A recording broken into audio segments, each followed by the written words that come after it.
नमस्कार विद्यार्थियों, गणित की ब्रिज कार्य पुस्तिका में आप सभी का स्वागत है। आज हम कक्षा 6 एवं 7 की कार्य पुस्तिका को हल करेंगे। कार्यपत्रक संख्या 12 तक हमने 11 तक हल कर दिया है। आज हम कार्यपत्रक संख्या 12 के बारे में बात करेंगे, समझेंगे, समझने का प्रयास करेंगे और उसे हल करेंगे। सीधे चलते हैं कार्यपत्रक संख्या 12।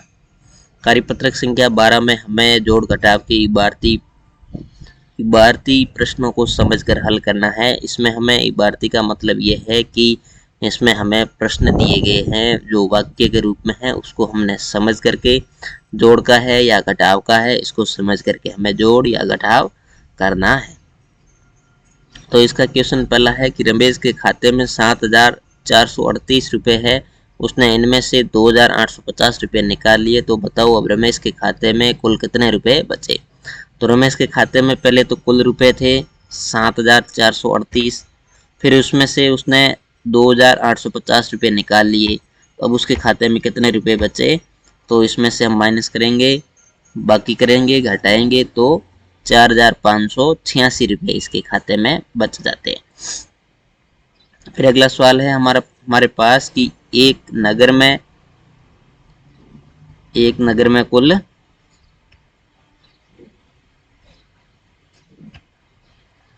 एक नगर में 15,378 पुरुष है और 12,874 महिला हैं।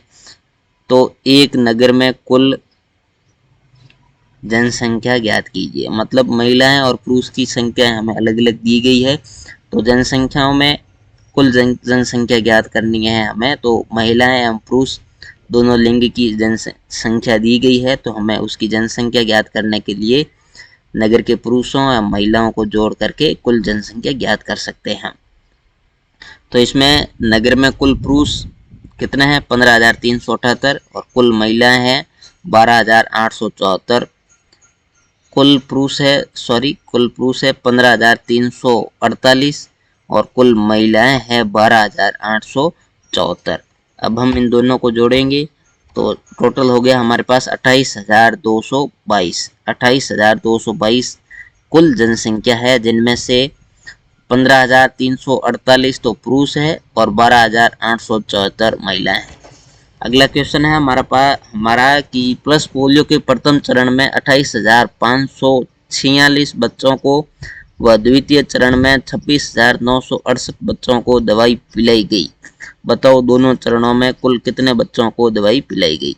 मतलब है कि प्लस पोलियो का अभियान चल रहा है, जिसे 2 चरणों में पूरा किया गया और पहले चरण में 28,546 बच्चों को प्लस पोलियो की दवाई पिलाई गई और जब दूसरा चरण आया तो उसमें 26,968 बच्चों को प्लस पोलियो की दवाई पिलाई गई। तो दोनों चरणों में कुल कितने बच्चों को दवाई पिलाई गई, मतलब दोनों चरणों की बच्चों की संख्या है उसे हम जोड़ करके लिखना है। तो प्रथम चरण में प्लस पोलियो की दवा पिलाई गई 28,546 और दूसरे चरण में पोलियो की दवा पिलाई गई 26,968 और दोनों चरणों में पोलियो की दवा पिलाई गई 55,514। तो ये हमारे पास क्वेश्चन हो गया, इसका हमारे आंसर हो गया। मतलब इन दोनों चरणों के बच्चों की संख्या को जोड़ करके हम इसे लिखेंगे।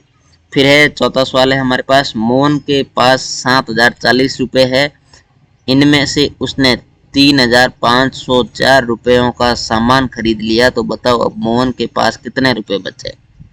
मतलब उसके पास टोटल रुपए कितने थे, उसमें से उसने कुछ रुपयों का सामान खरीद लिया, तो इसका मतलब है कि इसमें से उसने कुछ रुपए जैसे 3,504 रुपये खर्च कर दिए, तो इसको हम बाकी करेंगे। क्या करेंगे, तो मोहन के पास पहले कुल रुपए लिखेंगे 7,040, फिर मोहन ने सामान कितनों का खरीदा 3,504 रुपये का। अब उसके पास कितने रुपए बचे, तो हम बाकी करेंगे 3,536 रुपये, उसके पास 4,040 में से बच गए।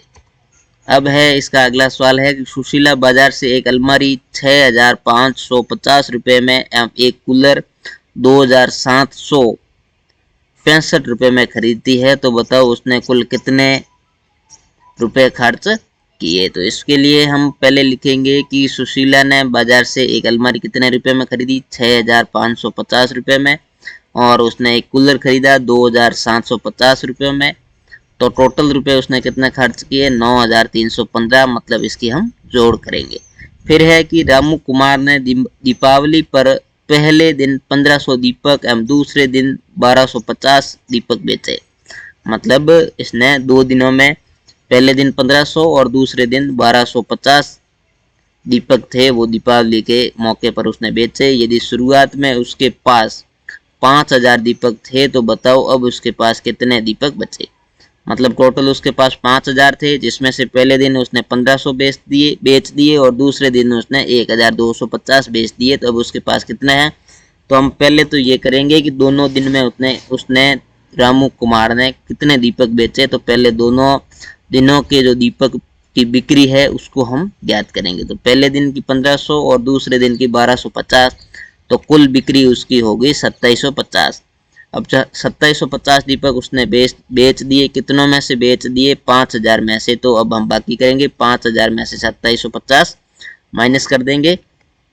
तो शुरुआत में उसके पास कुल दीपक थे 5000 और दीपक की कुल बिक्री है ना, यानी उसने टोटल बेच दिए दोनों दिनों में कितना, 2750। तो अब उसके पास रह गए 2250, 2250 उसके पास रह गए। अब हमारा ये कार्यपत्रक संख्या 12 थी वो हमने आराम से सरल कर ली। आशा करता हूँ आपको समझ में आ गई और आप इसको कॉपी में कर लीजिएगा, वर्कबुक में भर दीजिएगा और एक बार वापस समझने का प्रयास कर दीजिएगा। धन्यवाद।